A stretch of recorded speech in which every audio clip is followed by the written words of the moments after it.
Hello guys! Hello Aries! Welcome dito sa aking channel. Kapalaran 888 Aries. This is general reading, so pwede kang makaresonate. Please connect your intuition sa lahat ng barahan na lalabas dito sa readings ko. Okay, 37 and 25. 7, 8, 9, 10. So, this is endings ng poverty. Okay? So, comment down below. Paki-comment sa comment section yung mga Aries dito na maybe you're having or mayroon kang pinagdadaanan sa ngayon or maybe past na siya. Financial problems, emotional problems, spiritual problems. Okay? Etong 37 na to, endings na to, endings and new beginning siya. Kumbaga, kung ano man tong pinagdadaanan mo, paalis ka na dyan. Okay? You're moving on, you're letting go.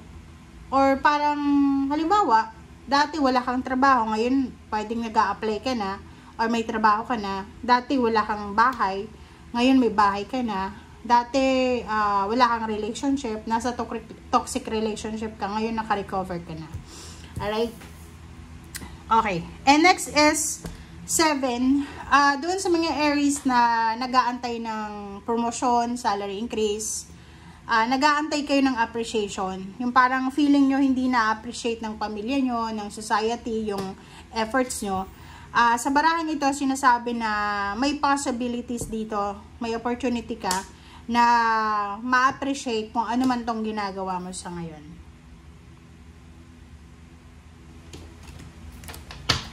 Okay.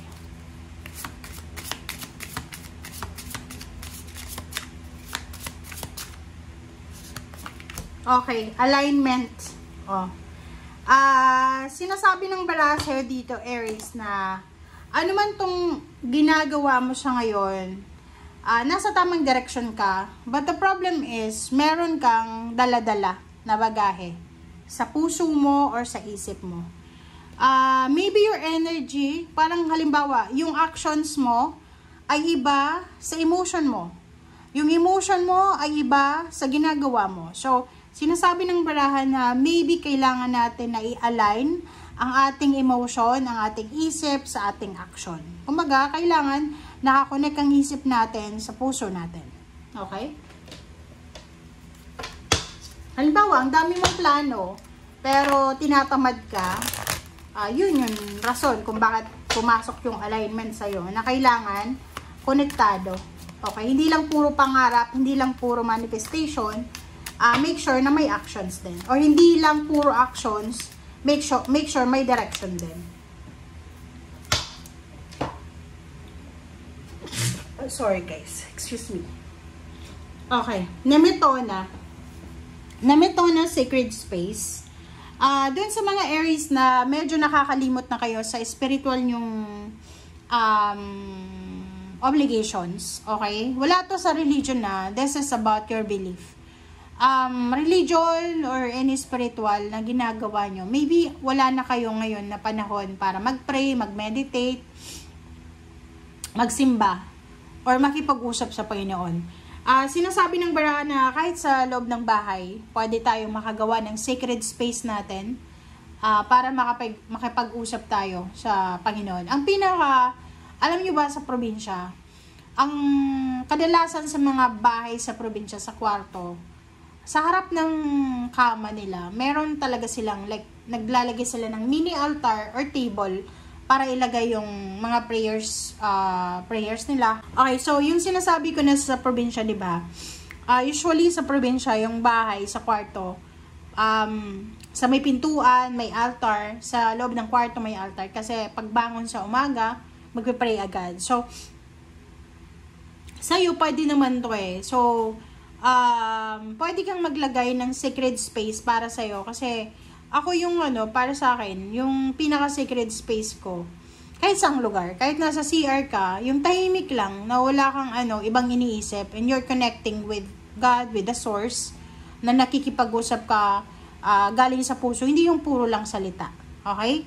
Or pinakamaganda sa simbahan, di ba? Simbahan, or sa kung saan man na tahimik na lugar na pwede kang makapag-pray or makapag-meditate. Alright, so let's check.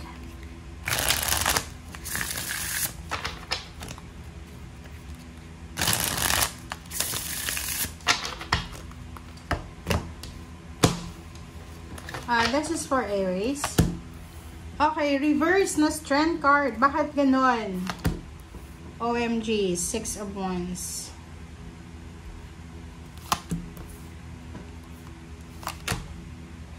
Nakakaloka ka, Aries. Meron ditong Aries na punong-puno ka ng motivation. Okay? Sobra-sobra yung motivation mo. Lalo na sa pera. But the problem is, nawawalan ka ng ng lakas loob. Pwedeng nahihiya ka mag-apply ng trabaho, or maybe nawawalan ka ng interest na mag-apply ng trabaho, or maybe nawawalan ka ng focus. 6 of Wands, sinasabi, dito ay 6 of Pentacles and 6 of Wands, sinasabi ng barahan na isang tao, maybe Earth signs, Virgo, Capricorn, or Taurus, or maybe there's someone na pwedeng makatulong sa'yo para makuha mo yung tagumpay na yan.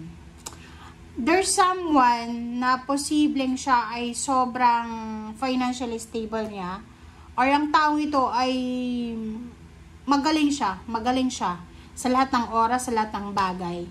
And ang taong yan ay posibleng makakatulong sa'yo para makuha mo yung tagumpay. Yung 4 of Swords dito, this is peace and harmony eh. Nakikita ko sa'yo dito na kailangan nyo ng peace and harmony eh. Kasi parang yun na nga, mayroong mga Aries, hindi naman lahat makaka-resonate. Pero mangilan-ngilan sa inyo na ang dami-dami yung pangarap, ang dami-dami yung gustong mangyari sa buhay nyo, pero kulang kayo sa action. Kulang kayo sa lakas loob. And parang nakikita ko sa inyo na nakahiga lang kayo, natutulog, parang ganun. So, kailangan mong bumangon dyan. Okay? Kasi etong taong ito na tutulong sa'yo, ay hindi siya tutulong sa'yo na parang i-spoon feed ka niya. Etong taong to, tutulungan ka niya para, parang halimbawa, diba, yung nasa Bible na tuturuan ka niya, tutulungan ka niya kung paano mangisda. Okay? Hindi yung ibibigyan kayo ng isda. No. Ang taong yan ay tutulungan ka niya para umasenso sa buhay, mga strategy, mga plano. Pero hindi niya i-hand out sa'yo yung pera, na eto na yung pera, na eto na yung reward. Okay? Kailangan mong pagtrabahuhan. Alright. So, last 4 cards tayo. Dito sa 4 cards na to, ihanda mo yung sarili mo kasi there's a fast movement, fast messages, communication, na posibleng darating sa'yo, na pwedeng magdala sa'yo ng happiness. So, sinasabi ng baraha, maybe you're waiting for a call sa ina-applyan mong trabaho, or maybe you're waiting for financial development. So, yun, pwedeng business offer siya na naghihintay ka na posibleng tanggapin na. Or pwedeng ikaw matatanggap ka na sa trabaho, or posibleng itong balitang ito ay maybe about love life. Okay? So, thank you guys for watching and see you again. Bye!